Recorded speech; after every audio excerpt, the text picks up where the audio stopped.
안녕하세요. 믿어쓴 가족 여러분. 이제 대림절이 시작이 되었습니다. 정말 하루하루 예수 그리스도 어린 아기 예수의 그 탄생을 기다리는 마음으로 이 대림절을 보냈으면 좋겠습니다. 정말 예수님의 탄생이 우리의 신앙에, 우리의 삶에 어떤 의미가 있는지를 좀 묵상하시면서 그렇게 하루하루 또 한 주 한 주를 보내셨으면 좋겠습니다. 우리 사도신경 하심으로 11월 30일 수요일 화요일이죠. 화요일 대림절 첫째 날 새벽 예배를 시작하도록 하겠습니다. 전능하사 천지를 만드신 하나님 아버지를 내가 믿사오며 그 외아들 우리 주 예수 그리스도를 믿사오니 이는 성령으로 잉태하사 동정녀 마리아에게 나시고 본디오 빌라도에게 고난을 받으사 십자가에 못 박혀 죽으시고 장사한 지 사흘 만에 죽은 자 가운데서 다시 살아나시며 하늘에 오르사 전능하신 하나님 우편에 앉아 계시다가 저희로서 산 자와 죽은 자를 심판하러 오시리라. 성령을 믿사오며 거룩한 공회와 성도가 서로 교통하는 것과 죄를 사하여 주시는 것과 몸이 다시 사는 것과 영원히 사는 것을 믿사옵나이다. 아멘. 찬송가 28장 함께 찬양하시겠습니다. 찬송가 28장입니다.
기도하시겠습니다.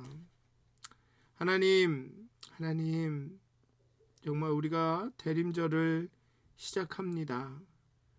복의 근원이 강림하시는 그날을 기다리면서 이 기다림의 시기를, 이 기간을 시작합니다. 하나님, 우리가 하나님을 아기 예수의 탄생을 기다리면서 참으로 우리의 인류를, 우리의 자신을 깊이 돌아보게 해 주시옵소서.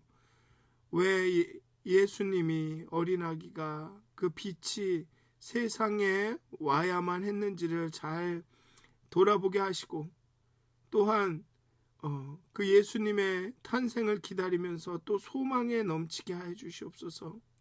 우리의 현실과 지금은 정말로 암울하고 어렵고 힘들지만 빛 대신 예수님께서 이 세상에 오셔서 우리의 암흑을 밝히실 것을, 우리의 흑암을 밝게 하실 것들을 기대하면서 정말 우리를 돌아보고 또한 하나님 예수 그리스도를 소망하며 그렇게 이 기간을 보낼 수 있도록 하나님 우리의 잠자는 영혼을 깨워주시고 습관에 하나님이여 하나님 습관에 익숙하여진 우리의 마음을 새롭게 깨워주셔서 정말 예수 그리스도를 맞이하는 탄생을 기리는 이 시간이 정말 날로 새롭고 하루하루 새롭게 하나님의 은혜와 사랑을 기억하는 시간이 될 수 있도록 하나님께서 인도하여 주시옵소서. 모든 것을 하나님께 맡겨드립니다. 예수님의 이름으로 기도하였습니다. 아멘. 오늘 함께 나누실 말씀은 창세기 12장 1절에서 3절까지의 말씀입니다. 창세기 12장 1절에서 3절까지의 말씀입니다. 제가 봉독하도록 하겠습니다.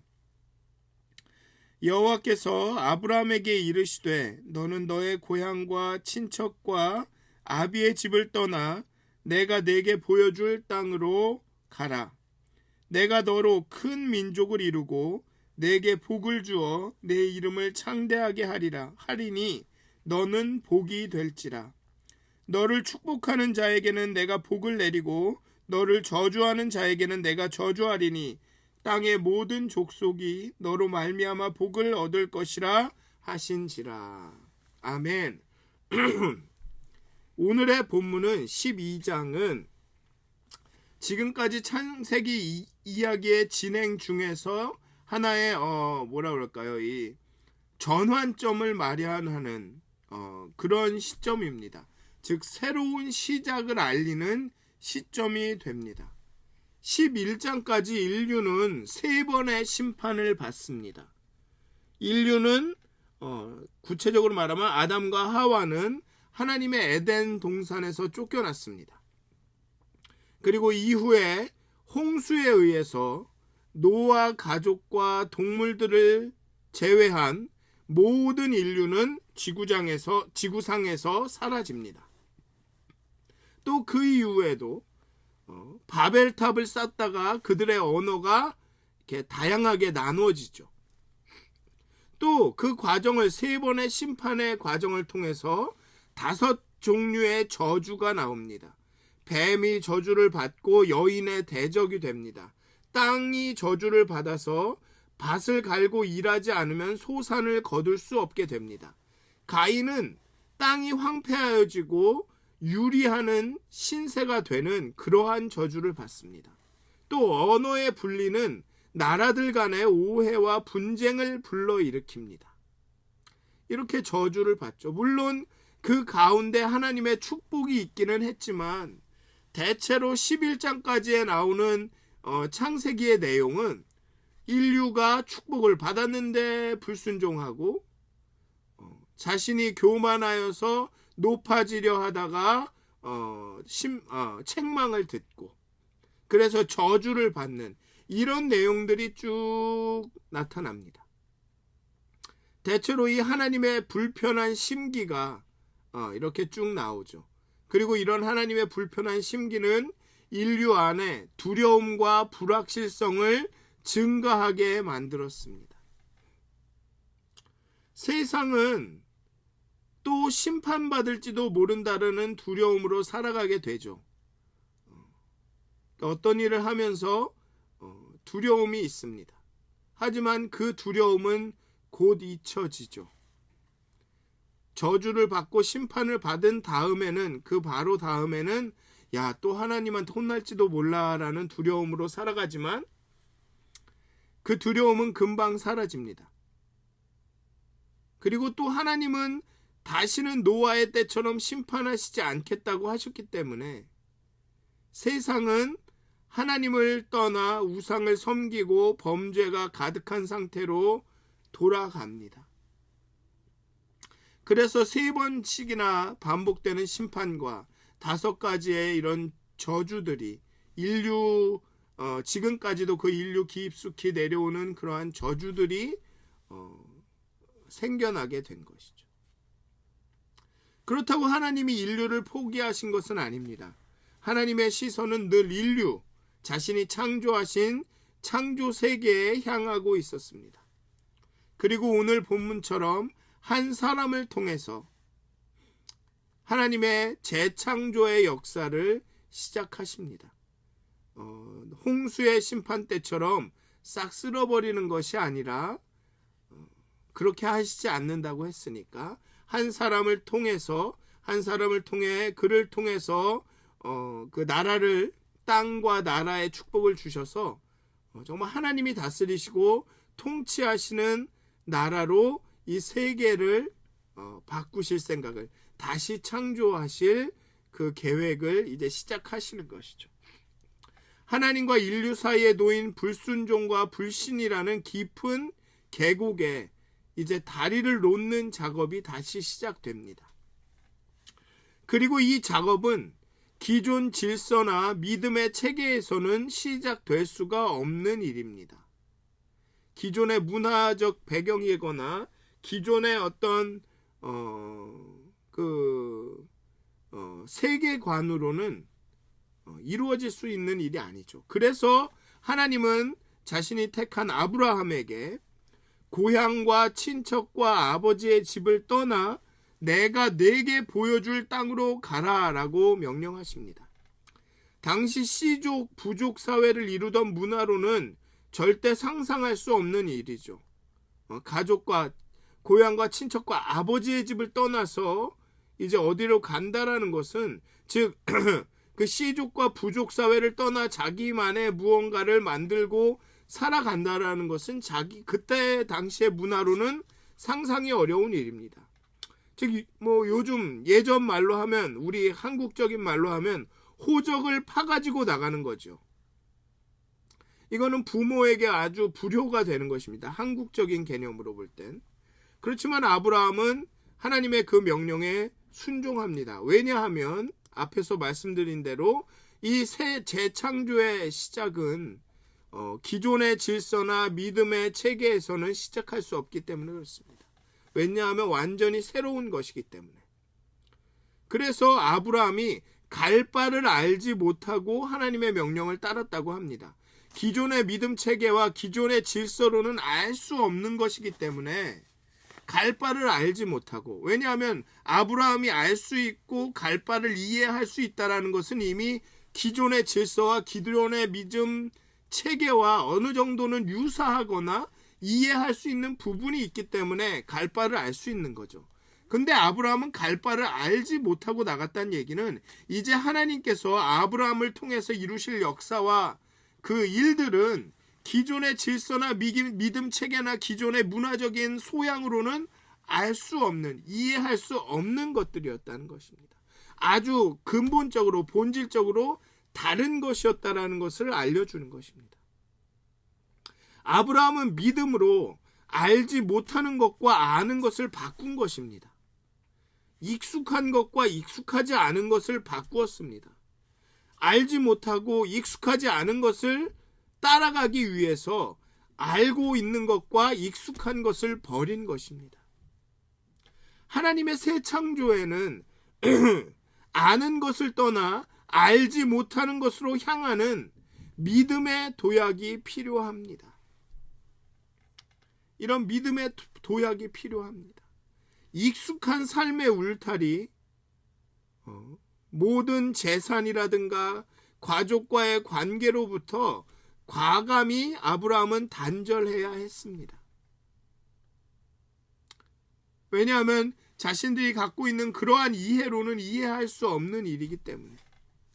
무엇보다 어떤 것으로도 안전을 보장받을 수 없는 미지의 세계를 향해 떠나야 했습니다. 하나님의 명령에는, 이 하나님의 명령에 순종하는 일에는 수많은 위험 요소가 가득했습니다. 가장 큰 위험 요소는 모른다는 것이죠. 미지의 것이라는 것입니다. 우리에게 가장 두려움을 주는 것은 우리가 모르는 어떤 것이 가장 우리에게 두려움을 주죠. 그래서 우리가 어두움을 무서워하는 겁니다. 어두움 가운데서는 무엇이 튀어나올지 우리가 모르기 때문에. 아브라함은 자신이 경험해 보지 못했던 현실의 어려움보다는 분명하게 말씀하시는 하나님의 약속을 더욱 신뢰하고 담대히 떠납니다. 자신이 알지 못한다라는 그 현실의 어려움보다는 내가 어디로 가는지, 이 길이 나를 어디로 이끌지 나는 아무것도 모르겠다, 불안하다, 걱정된다라는 그 어려움보다는 말씀하시는 하나님의 약속을 더욱 신뢰하고 담대히 떠납니다. 무언가를 새로 시작한다는 것은 두려움을 주죠. 알지 못한다는 것, 어떻게 될지 모른다라는 것은 두려움을 줍니다. 하나님은 아브라함을 통해서 정말 하나님의 나라를 창조하실 계획을 시작했습니다. 하지만 그 나라는 아브라함의 기존 아브라함이 지금 살아가던 그런 기존 사회 문화적인 질서와 믿음의 체계로는 이해할 수 없는 나라였습니다. 그렇기 때문에 어디로 갈지, 이 길이 어디로 이끌지, 도대체 자신이 어떻게 마치게 될지, 어떤 결론을 맞이하게 될지 모르는 상태로, 그렇지만 하나님의 그 약속을 더욱 신뢰하고 담대히 떠납니다. 사실 11장 앞 뒷부분에 한 27절, 즉 데라의 족보, 즉 아브라함의 아버지 때의 족보들을 쭉 얘기하는 그 부분을 보면 사실 이미 이 작업은 시작되고 있었습니다. 아브라함의 아버지 데라는 자식들을 데리고 갈대아 우르를 떠났습니다. 아브라함과 함께. 이 11장 31절에 보면 이렇게 나옵니다. 데라가 그 아들 아브람과 하란의 아들인 그의 손자 롯과 그의 며느리 아브라함의 아내 사레를 데리고 갈대아인의 우르를 떠나 가나안 땅으로 가고자 하더니, 이미 떠났습니다. 즉 새로운 창조에 익숙하고 자신이 알고 있고 경험하고 있던 것을 떠나서 하나님이 창조하실 새로운 질서와 새로운 나라로 향한 그 여정이 이미 시작되고 있었습니다. 아브라함의 아버지 데라는 이 자식들을 데리고 갈대아 우르를 떠나서 가나안을 향하고 있었습니다. 그런데 31장 끝에 보면 하란에 이르러 거기 거류하였으며 라고 말하고 있습니다. 중간에 가다가 하란이라는 동네에 다시 정착하게 됩니다. 그리고 그 이후에 본문에 이 말씀이 나오는 거죠. 아브라함에게 이르시되 너는 너의 고향과 친척과 아비의 집을 떠나 내가 내게 보여줄 땅으로 가라 라는 말씀이 그 다음에 나오는 것입니다. 이 이야기는, 이 데라가 갈대아 우르를 떠났다 하란에 정착하게 되는 이 이야기는 우리가 우리의 안전지대를 떠나기가 얼마나 어려운지, 우리가 이미 알고 있는 것, 경험하고 있는 것, 우리가 익숙해져 있는 것을 떠나기가 얼마나 어려운지를 보여줍니다. 익숙하고 안전한 것을 뒤로하고 미지의 것으로, 어떤 위험이 있는지 모르는 곳으로 나아가는 것이 얼마나 어려운지 보여줍니다. 우리 인간이 얼마나 내가 알고 내가 믿고 내가 익숙한 것에 쉽게 이렇게 정착하고 안착하고 거기에만 있고 싶고 새롭고 달라진 것을 이렇게 경험하기 싫어하는지를 보여줍니다. 갈대아 우르를 떠날 땐 데라는 가나안을 향하면서 야 그래 이러면서 나아갔는데 하나님께서 우리를 인도하신지 새로운 나라를 이루실 거야 라는 소망으로 갔을지도 모릅니다. 그런데 하란쯤 가니까 아이고 편한 게 좋은 거네 내 익숙한 게 좋은 거네 하면서 거기 다시 주저앉게 되는 것이죠. 우리는 지금 대림절의 첫날을 보내고 있습니다. 사실은 엄밀하게 따지면 첫째 날은 아니죠. 새벽 예배로 첫째 날입니다. 이제 대림절을 지나고 있습니다. 예수님의 탄생을 기다리는 그 절기를 보내고 있습니다. 예수님의 탄생과 삶은 기존의 체계와 삶의 불확실성을 높였습니다. 미지의 것이었죠. 그렇기 때문에 유대인들은 자신들이 익숙하고 편한 것을 지키려고 하다 보니까 자신들이 익숙하고 편하고 알고 있고 확신하고 있는 것들을 놓고 정말 미지에 하나님이 살아서 풍부하게 막 역사하시는 그 하나님의 역사에 참여하기가 두렵기 때문에 불확실하기 때문에 그 유대인들은 예수를 거절하고 배척하고 죽이기까지 되는 것이죠. 예수님은 왕이신데 말구유에서 났습니다. 왕족이나 귀족의 혈통 집안이 아닌 평민의 혈통으로 났습니다. 그것도 성령으로 잉태하시죠. 창조주가 창조의 세계로 들어옵니다. 주인이 종이 되죠. 그분의 가르침은 기존의 종교적 정치적으로 익숙한 것을 막 뒤흔듭니다. 산상수훈이 그렇습니다. 마음이 가난한 자는 복이 있다. 말도 안 되죠. 가난한 자가 복이 있다뇨. 부자여야지 복이 있는 것이죠. 그러니 사회, 종교, 정치적으로 예수님의 메시지는 모든 것을 다 뒤집어 놓습니다. 전혀 익숙하지 않은, 알지 못하는 너무나도 낯선 것들입니다. 그렇기 때문에 예수님을 따르는 일에는 믿음이 필요했던 것입니다. 유대인들은 예수를 거절하고 사회를 지켜야 한다고 생각하는 그 자신들이 알고 있고 익숙한 믿음과 정치체계와 사회체계를 지켜야 한다고 하는 유대인들은 예수님을 배척하는 것입니다. 하지만 믿음으로 예수님을 받아들이고 인정한 사람들은 하나님이 이루시는 그 새 창조에 하나님의 나라가 가까이 왔다라는 그 선포에 함께 하죠. 익숙한 것들에 머무르려고 하는 사람들은 세상의 빛이신 예수를 아무도 알아보지 못합니다. 동방박사 세 사람이 예수에게 예물을 드리지만 세상은 조용합니다. 우리는 이제 이 강림절을 지나면서 어쩌면 우리가 지금까지 성탄절을 지나오던 그 익숙한, 어떻게 보면 습관적인 그 태도를, 그 마음가짐을 떠나야 할지도 모르겠습니다.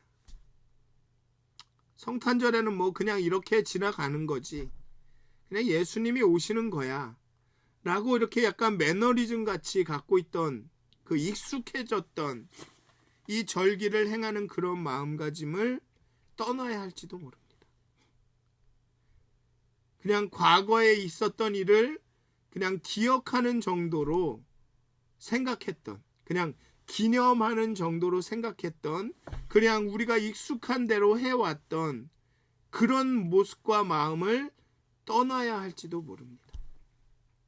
우리가 익숙하게 생각하던 종교적인 습관을 벗고 예수님이 빛이시라는 의미가, 왜 세상에 빛이 필요했는지를 더 깊이 생각하면서 믿음으로, 정말 한 번도 성탄절을 지내본 적이 없는 사람처럼 그렇게 성탄절을 맞이할 수 있도록, 어쩌면 우리가 익숙하고 알고 있고 우린 이렇게 해왔다라는 그런 모든 것을 다 내려놓고 정말 새롭게 이 성탄절을 준비하고 맞이해야 할 것 같습니다. 그래서 이번에 이 강림절의 이 새벽 예배의 주제는 새롭게 하시는 복음의 빛입니다. 새롭게 하시는 복음의 빛. 예수님은 우리를 새롭게 하시고자 이 땅에 오셨습니다. 그리고 그것은 과거의 일회로 끝나는 것이 아니라 어쩌면 매일매일의 삶 가운데 성령을 통해서 예수님은 그 사역을 계속하고 계십니다. 그리고 성탄절은 그 새롭게 하시는 예수님의 사역을 더 크게 셀러브레이트하고 기리는 날이 되는 것이죠. 그렇기 때문에 우리가 만약에 그냥 또 한 해가 지나가는구나, 또 한 번의 성탄절이 지나가는구나, 이런 마음으로 지금 이 성탄절을 준비하고 있다면 좀 우리가 그런 익숙해진 우리의 습관적인 이 마음들을 내려놓아야 되지 않을까. 지난 주일에도 말씀드렸듯이 어쩌면 성탄절에는 울어야 되는 것은 아닌가라는 이런 생각을 가지면서 예수님이 정말 암흑 가운데 있는 나에게 오셨구나. 나는 암흑이었구나. 나는 그늘에 거주하던 자였구나. 나는 괜찮은 사람이 아니구나. 우리는 문제가 많은 사람이구나. 그런데 그 빛이 오셨구나. 이런 의식들을 다시 새롭게 해야 되지 않을까. 그래야 구유에 누인 어린 아기 예수를 보면서 그렇게 기뻐하고 환희에 넘치고 예물을 드릴 수 있지 않을까. 유대인들처럼 저 사람은 우리의 정치 체계와 사회 체계를 뒤흔들러 오는 사람이다. 그러니 반대해야 된다. 그런 마음이면 어떨까? 그러면 그렇게 하고 있는 것은 아닐까, 우리가 혹시. 그냥 내가 익숙한 대로 이 성탄절이 지나기를 바랍니다. 그냥 이렇게 축하하고 가족들과 선물 나누고 예배 와서 하나님 예수님 나심을 축하드립니다 하고 지나가고 그러면 되겠구나.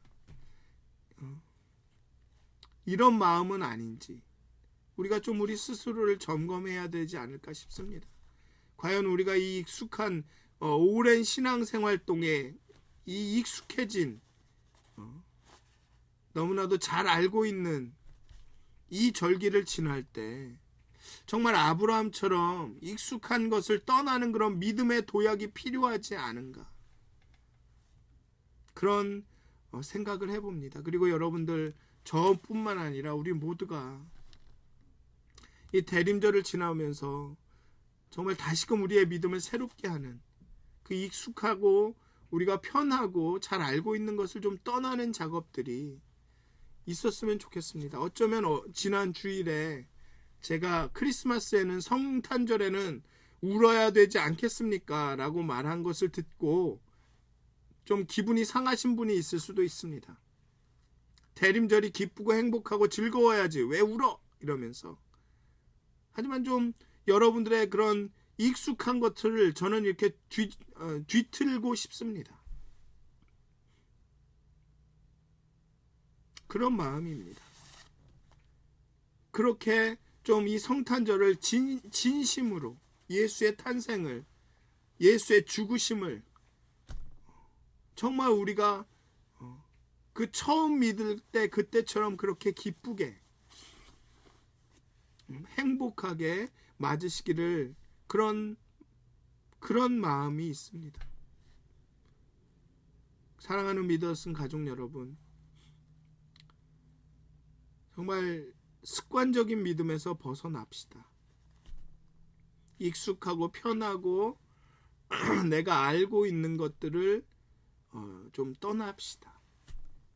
하나님은, 우리 예수님은 우리 삶 가운데 놀랍게 모든 지각에 뛰어난, 모든 이해를 뛰어넘게 역사하실 수 있는 분입니다. 그래서 예수님이 오신 거죠. 예수님의 탄생은 그것입니다. 너희들이 알지 못하는 크고 놀라운 새로운 일을 내가 이제 시작할 것이다. 마치 아브라함을 그 하란에서 이렇게 이끌어내셔서 가나안에 가시게 해서 거기에서 새로운 일을, 새로운 나라를 이루셨듯이 예수님의 오심의 의미가 거기에 있습니다. 새로운 나라, 하나님의 나라를 이 땅 가운데 계시하시는 것이죠. 날마다 새롭게. 그래서 이 대림절을 지내시는 이 동안 약 한 30일 가량 되는 이 기간 동안 정말 우리의 믿음이 다시 새롭게 되었으면 좋겠습니다. 새롭게 하시는 복음의 빛, 예수님의 빛이 우리 가운데 비추어서 정말 우리가 익숙하고 편안해지고 알고 있다 여기는 것에서 떠나서 정말 오늘 지금 여기서 하나님께서 놀랍게 주시는 그 은혜에 아기 예수의 탄생에 함께하면서 참여하면서 참 기쁨을 누리시는 여러분들이 되시기를 주님의 이름으로 축원드립니다. 기도하시겠습니다. 하나님, 하나님의 일하심은, 하나님의 역사하심은, 예수 그리스도의 탄생은 우리가 알고 있고 우리가 편하게 여기는, 우리가 안전하다 여기는 모든 것들을 뒤집어 엎습니다. 우리는 원래 편하고 익숙하고 알고 있는 것에 머물기를 원합니다. 믿음의 도약을 싫어합니다. 하나님께서 다 보여주시고 다 알려주시고 하나님께서 확실하게 말해주시는 것만 하려고 합니다. 그냥 떠나라, 익숙하고 편한 것을 떠나라는 말씀을 순종하기가 참 어렵습니다. 하지만 아브라함은 믿음으로 하나님이 인도하시는 그 길을 떠났고, 예수님은 이 땅에 오셔서 이 땅이 이해할 수 없는, 이 땅이 정말 불편해하는 그런 복음의 말씀을 전하셨습니다.